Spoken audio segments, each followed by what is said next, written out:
Happy Tuesday, because I slept all through Monday. Welcome to my channel where I talk about whatever's on my mind. And today what's on my mind, as you might be able to tell from my clothes, is nursing and why it might not be worth it for you. So if you're considering nursing, stick around to hear my reasons why. I'm an LPN and I'm currently working on leaving nursing. I'm going to school now to be a medical lab tech, and then I'll become a medical lab scientist and go from there. I'll probably take it the highest that I can because it's a field I'm really interested in. I went to nursing school during the pandemic. Everybody was like, yeah, we need to do something. We need to be productive with this time that we're all at home. And what I did was go to nursing school. I remember watching all these videos at that time saying why nursing was so great, but also I did see a lot of videos saying, don't get into nursing, this and that. But the reasons that they gave me or the way that they spoke about nursing almost made me believe that it was a them problem. And that's a lot of the times too how other nurses will make you feel about it. Oh, if you didn't make it in nursing, it's because you're not good enough to be in nursing, which is not the case. This list is not in any particular order, but number one is that there's a lot of other jobs that require less schooling or the same amount of schooling and have similar or even higher pay.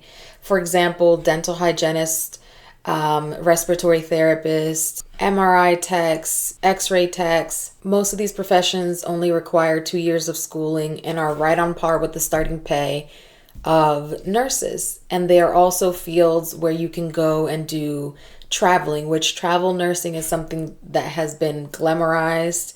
But other professions within the medical field can do it as well. Another reason is that nursing equals guilt. A lot of people are always talking about how nurses work a lot of hours. And that's not necessarily because we just love our job so much that we want to be at work all the time. A lot of the times it's because you're guilted into it by saying, oh, so-and-so person called off. Can you come in? This person's going on vacation. Can you cover? Like, your residents need you, your patients need you. Another way that nursing guilts you is in emotional involvement. People think that if you're not emotionally involved with your patients that you're a bad nurse, but I would actually venture to say that it's the opposite. I think people who can really separate themselves emotionally and look at things logically are better able to take care of patients. If I'm a mess, if I was a patient and I'm a mess, I don't need you to be a mess with me. I need you to not be a mess so that I can trust that I'm going to be okay. And a lot of the times people will tell you like, oh, she doesn't feel sad about X and X patient dying or X and X person declining. It's better not to feel sad because you know this is why you're here. You're there to take care of sick people. And that's just the natural outcome of taking care of sick people. If you were to get emotionally involved with every single patient that you come across or every single resident, it would make you miserable. It would make you sad all the time. But it's something that you'll hear a ton of people saying like, oh, if you don't get emotionally involved with your patients, then you shouldn't even be a nurse. Blase, blase, blah. Reason number 3 that goes right along with that one is a toxic work environment. Oh my God. There's so many things I could put in this list, but old nurses, like they have so much knowledge and I kind of understand why it can lead someone to act in the way that they act, but they should be able to be enough of an adult to know that that's not conducive to a healthy work environment. Old nurses will tell you what to do, and they want you to do things exactly how they do it. And if you do it in a different way, then you are wrong. And especially when you work in a small unit, it can be hard because you see these are the overtime workers. You'll see these people pretty much every single time you go on your shift, even though our shift are usually not like a Monday through Friday. They're usually separated, like you work Monday, Tuesday, off Wednesday, work Thursday, Friday, Saturday, off Sunday, stuff like that. You'll still see them there every day because these people, work is their life. A lot of old nurses are that way. And it can be really hard to work with them. Right on par with that is the micromanaging, which can come from the old nurses, but also comes from the managers who are not on the floor every day. They will tell you, oh, you're doing this and this wrong, but they don't really care about the reasoning behind why X med was late or why this wasn't done. They do not care. They only care about the results. On par with coworkers are CNAs. The relationship between CNAs and nurses is really complicated. Sometimes nurses undervalue their CNAs, and other times CNAs just believe they know more than you. So it can be really hard to deal with that relationship. Another part of it is patience. Working in nursing is basically like working customer service. That's basically what it is. And on top of the fact that you have to deal with them, you also have to deal with their family. Some people can be very unreasonable. It's hard because you know that they're sick and they're in this environment that is not conducive for being a happy person, but they really don't understand what goes on in the background. So they just think you're being lazy or you're not listening to them. So oftentimes that can be really hard to deal with when you're actively trying to help someone, but they don't see it. Or they don't understand how busy you are. Reason number 4 is the risk of getting sued. In school, they really go over this, or at least I hope your school went over this with you, but I don't think there's any other profession besides being a doctor where charting is of the utmost importance.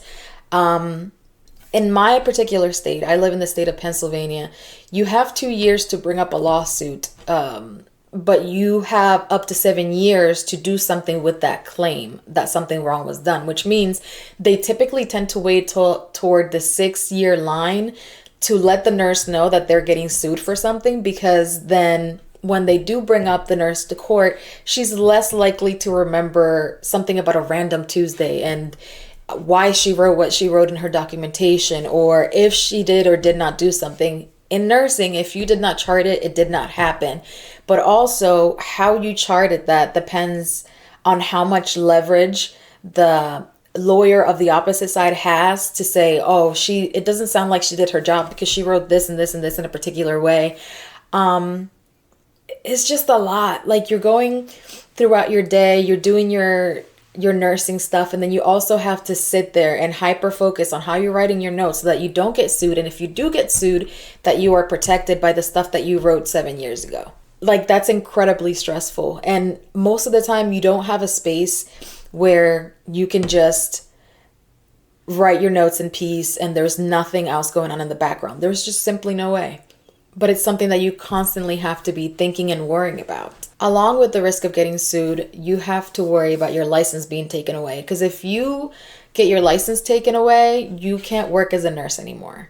Now, it's hard for a nurse to lose her license. Like, it has to be something pretty big for you to lose your license, but it can happen. And now those 4 years of schooling or more, depending if you did it part-time or full-time, are gone. It does not matter that you got a bachelor's in nursing. You will never work again in nursing if your license is taken away. And that's something you constantly have to be worried about. Number 5 is illness exposure. Now, we could say this for pretty much almost any job in the hospital because you're in a hospital. There's germs everywhere, and there's germs that are constantly being more and more resistant to antibiotics because of the fact that a hospital is constantly getting cleaned. But that's something that you wouldn't have to worry about in another job if you didn't do nursing or if you didn't work in the hospital. Reason number 6 is that your responsibility never ends. If you're a nurse right now, you know that your list never ends. They gave, in the US, there's CNAs. Most of the world doesn't have CNAs. Nurses just do what CNAs do. But they made all these extra professions to try to help nurses with the big amount of patients that you see on a daily basis. But at the same time, they added other like separate little things. If there's a problem, the nurse is expected to solve it. Number 7 is you can't have a bad day. Once again, I know I've probably said this a lot, but there's not another profession in which you are expected to be an extrovert and to be perfect. You're not allowed to have a bad day as a nurse. And that can be really hard. It's really detrimental to your mental health. If you, like, obviously when you're at work, you're supposed to have a level of professionalism. And yeah, nobody should see you breaking down crying in the middle of the hall, though it happens. But at the same time, you're just not given any grace at work. Number 8, and I put it at number 8, but I think this might be the most important reason. Nursing school is hardly worth getting through. Like, nursing, they say, when I started nursing school, somebody said everything that will happen to you in nursing school, and they were not lying. Nursing school is pretty much preparing you for the toxic environment that will be nursing. You have people that are favorites of administration that they will give leeway to while they don't give you leeway for something. In nursing school, you pretty much have assignments due every single day, multiple assignments at that. There's never a time where you're free in nursing school. You're either studying for something, doing an assignment, or preparing for the next day clinicals. Because even when you go to clinicals, there's stuff you're kind of quizzed or tested on.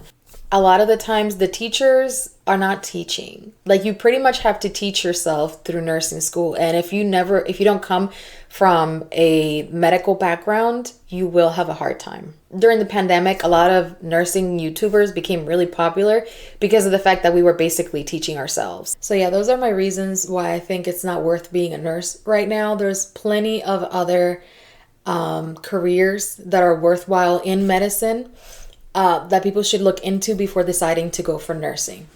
That's it for today's video. Give it a like, comment, subscribe if you want to. I'll see you on Friday. Bye.